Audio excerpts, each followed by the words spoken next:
सो अब मैं ठीक से बताता हूँ कि ट्रैकिंग ऑफ करंट्स किस तरह से होगा। सो 1 एम्पियर इधर से आया, दैट मीन्स 1 एम्पियर इधर से एंटर होगा, ठीक है। इधर आया आपका प्लस माइनस Vx, ठीक है। नाउ अब क्या करें हम कि ये जो है ये कितना है, ये करंट है आपका 2Vx/2, दैट मीन्स Vx, ठीक है। सो 1 में से Vx चला गया, सपोज यहाँ I1 करंट जाता है, तो यहाँ से कितना करंट जाएगा 1 माइनस Vx माइनस I1, ठीक है।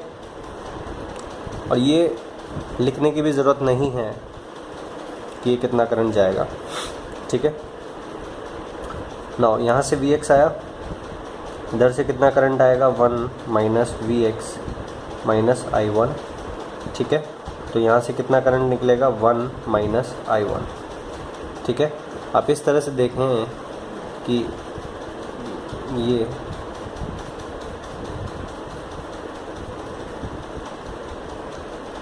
इसको एक क्लोज्ड सरफेस मान के अगर आप देखें तो इसमें कितना करंट एंटर हुआ, 1 एंटर हुआ, I1 निकल गया, ठीक है।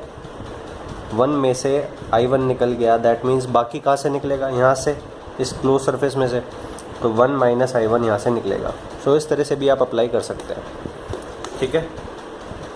नाउ हो गया ट्रैकिंग ऑफ करंट्स।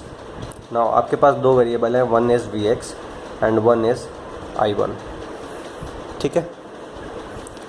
सो एक वेरिएबल आपने एज्यूम किया है I1, ठीक है, ट्रैकिंग ऑफ करंट्स में, दैट मीन्स एक KVL लूप आपका ये हो गया, ठीक है।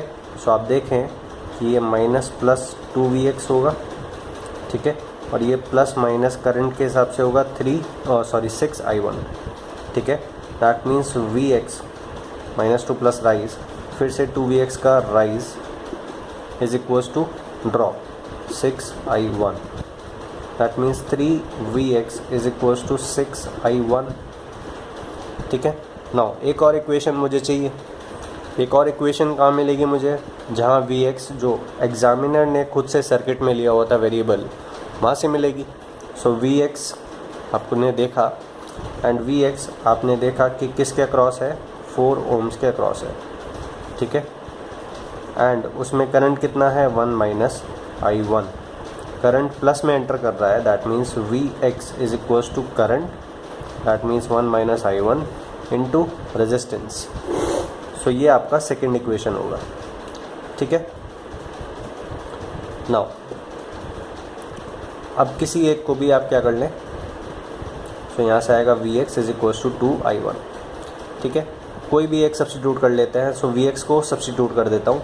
सो Vx is equals to 2 I1, that means 2 I1 is equals to 4 minus 4 I1, तो ये 4 उधर जाएगा तो कितना हो जाएगा 6 I1 is equals to 4, that means I1 is equals to 2/3 ampere.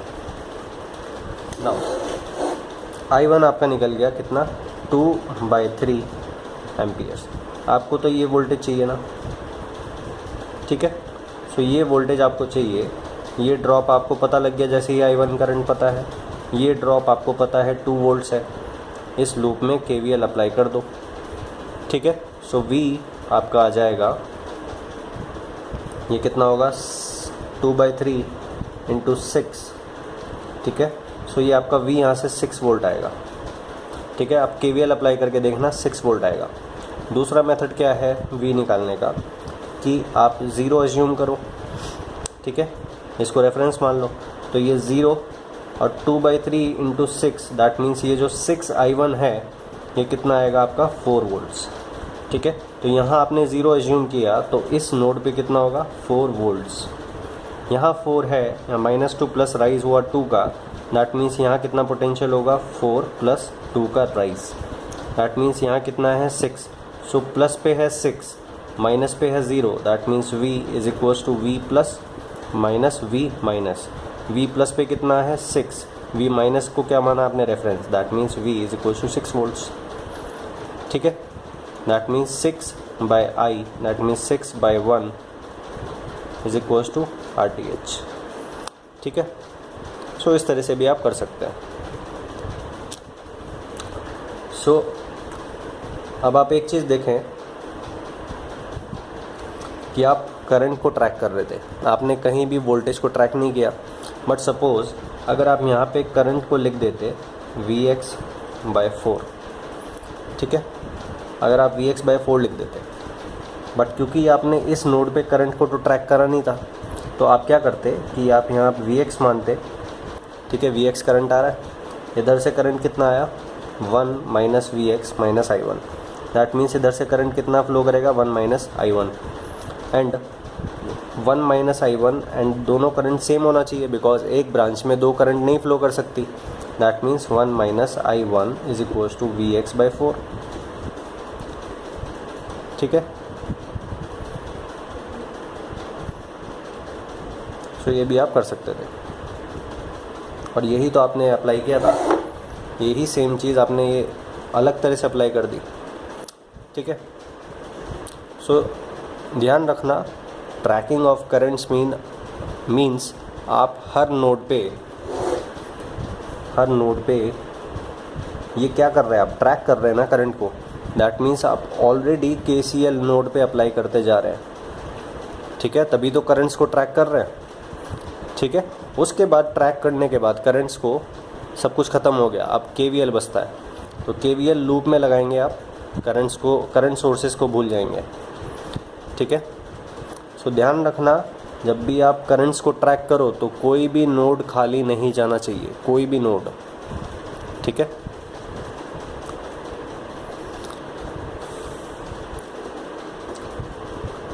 Now मैं आपको फिर से बताऊंगा RTH किस तरह से होगा अगर आप क्या अप्लाई करते हैं, नोडल एनालिसिस। सो सपोज़ मैं करंट सोर्स ही एज्यूम करता हूँ। ठीक है, सो ये है 1 एम्पियर का आपने सोर्स लगाया हुआ है, इसके अक्रॉस वोल्टेज जो आएगा that is plus minus V, और वही RTH वैल्यू होगा। ठीक है, सो ध्यान रखना, ट्रैकिंग ऑफ करंट्स में करंट्स को ट्रैक करते हैं, कहीं भी वोल्टेज को ट्रैक करा तो गलत हो जाएगा। ठीक है, बेसिकली गलत कुछ नहीं होगा, पंगा हो जाएगा।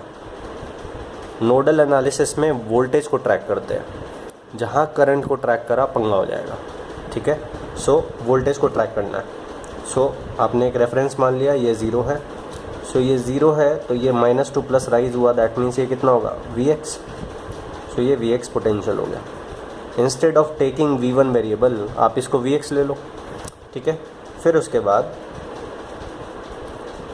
बाद अगर आप क्या करते हैं कि यहाँ करंट एज्यूम कर लेते हैं Vx। ठीक है, सो उससे कुछ फ़ायदा नहीं है। आप देखें कि यहाँ Vx है, ठीक है, यहाँ Vx से -2 प्लस राइज हुआ 2Vx का, तो यहाँ कितना पोटेंशियल होगा 3Vx।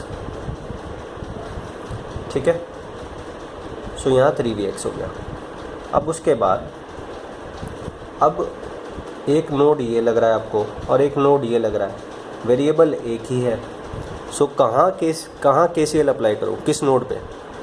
ठीक है, तो ये पंगा होगा, और वो पंगा क्या होगा, आप देखें कि आप इस नोड पे सपोज अप्लाई करते हैं, तो आपने देखा कि ये करंट 1 एम्पियर है, ये करंट 3Vx/6 आप लिख सकते हैं, ये करंट क्या लिख सकते हैं आप 3Vx माइनस Vx/2 आप लिख सकते हैं। बट इस करंट को क्या लिखोगे, ये तो वोल्टेज सोर्स है। ठीक है, and a current through a voltage source can not be determined unless complete analysis is not over. ठीक है, सो ये बेसिकली क्या है, इस नोड एंड इस नोड के बीच में एक वोल्टेज सोर्स प्रेजेंट है, चाहे वो डिपेंडेंट सोर्स हो, बट वोल्टेज सोर्स प्रेजेंट है। दैट मीन्स ये जो है, ये दोनों नोड मिला के क्या होगा, सुपर नोड। ठीक है, सो इस रेजिस्टेंस को आप सुपर नोड के अंदर ले भी सकते हैं, नहीं भी ले सकते, एक ही बात है। ठीक है, अगर आप लेते हैं तो ये अंदर चला गया, कोई मतलब नहीं है। अगर नहीं लेते सपोज, ठीक है, अगर आप इस तरह से लेते हैं, ठीक है, तो ये करंट आउटगोइंग करंट होगी सुपर नोड के हिसाब से। सुपर नोड ये हो गया क्लोज सरफेस, ठीक है।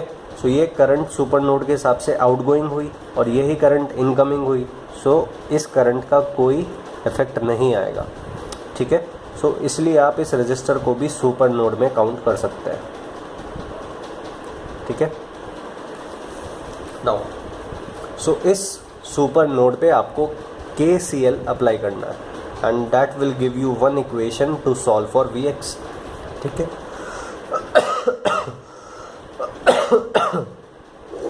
दैट मीन्स इधर से 1 एम्पियर है, ठीक है। सो इनकमिंग करंट इज़ 1 एम्पियर, बाकी आउटगोइंग करंट होगा 3Vx बाय -0/6 प्लस Vx -0/4, ठीक है। सो यहाँ से आप Vx कैलकुलेट करेंगे तो Vx आपका आएगा 4/3 और Vx 4/3 आया, दैट मीन्स 3Vx कितना होगा 4 वोल्ट्स, और 4 वोल्ट्स यहाँ पे है तो यहाँ ±2 वोल्ट्स का ड्रॉप होगा। यहाँ 4 वोल्ट्स है, -2 प्लस राइज हुआ, दैट मीन्स यहाँ 6 वोल्ट्स होगा, और यहाँ 6 वोल्ट है, यहाँ 0 है, दैट मीन्स यहाँ प्लस माइनस के अकॉर्डिंग कितना है 6 वोल्ट है, ठीक है। And that means RTH is equals to V/I, that means 6 volts, 6 ohms, ठीक है। सो यहाँ से आप क्या कर सकते हैं, ये चीज़ अप्लाई कर सकते हैं। सो ये क्या था, ट्रैकिंग ऑफ वोल्टेज, एक तरह से नोडल एनालिसिस, ठीक है। सो नोडल एनालिसिस में आपने क्या देखा, बस आपको वोल्टेज को ट्रैक करना होता है, ठीक है। वोल्टेज को आप ट्रैक कहीं भी जहाँ भी कर सकते हैं वहाँ कर दें। उसके अलावा अगर आपने करंट को ट्रैक करने की कोशिश करी तो गड़बड़ हो जाएगी। जैसे कि आपने यहाँ 0 है, या -2 प्लस राइज हुआ तो ये Vx आपने लिख दिया, ये ट्रैकिंग ऑफ वोल्टेज हो रहा है, सो कोई पंगा नहीं होगा। फिर Vx से 2Vx का राइज हुआ तो ये 3Vx हो गया, कोई पंगा नहीं है, सही चल रहा है, ठीक है। फिर आपने देखा कि वेरिएबल एक है, नोड्स मेरे को 2 दिख रहा है, ठीक है। तो मैं आपका क्या करूँ, कहाँ KCL अप्लाई करूँ। सो आपने देखा कि ये जो करंट है, ठीक है, मैं बेसिकली बात ये कहना चाह रहा था कि माइनस साइड क्या पोटेंशियल है Vx, इस साइड क्या पोटेंशियल है 2Vx, एंड ये जो है दैट इज़ 2Vx, ये 3Vx है, ठीक है। Can you right the equation of this current, you can not right, आप नहीं लिख सकते, ठीक है।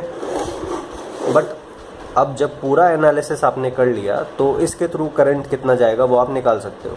फॉर एग्जांपल इधर से 1 एम्पियर आया, इधर से कितना करंट फ्लो करेगा आपका 2Vx/2, that means Vx current, और Vx कितना है आपका 4/3। सो इधर से 4/3 फ्लो करेगा और फिर इधर से भी 4/6 फ्लो करेगा, that means 2/3।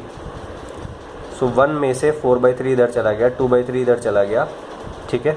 So total outgoing कितना हुआ 4/3 plus 2/3, that means 2 ampere. So 2 ampere outgoing है, दैट मीन्स 1 एम्पियर इनकमिंग है, ठीक है। सो इस वोल्टेज सोर्स में करंट कितना फ्लो करेगा ये कंप्लीट एनालिसिस के बाद ही आप बता सकते हैं। You can not right the equation of current flowing through this dependent source or any voltage source, ठीक है। you cannot write, अगर एक रजिस्टर है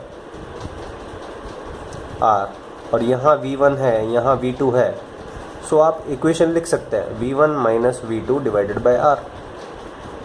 बट यहाँ सेम चीज़ अगर एक क्या है, एक वोल्टेज सोर्स के अक्रॉस अगर यहाँ V1 है, यहाँ V2 है, व्हाट इज़ द करंट, क्या करंट की आप इक्वेशन लिख सकते हैं, नहीं लिख सकते। इसीलिए जब भी दो नोड्स के बीच में वोल्टेज सोर्स आता है, ठीक है, वोल्टेज सोर्स आता है तो उसको सुपर नोड मान के आप क्या लिखते हैं, KCL अप्लाई करते हैं। ये आपने आउटगोइंग एज्यूम करी, ये आउटगोइंग, ये ऑलरेडी इनकमिंग है, सो इसका कुछ नहीं कर सकते, बस आपने KCL लगा दिया, ठीक है।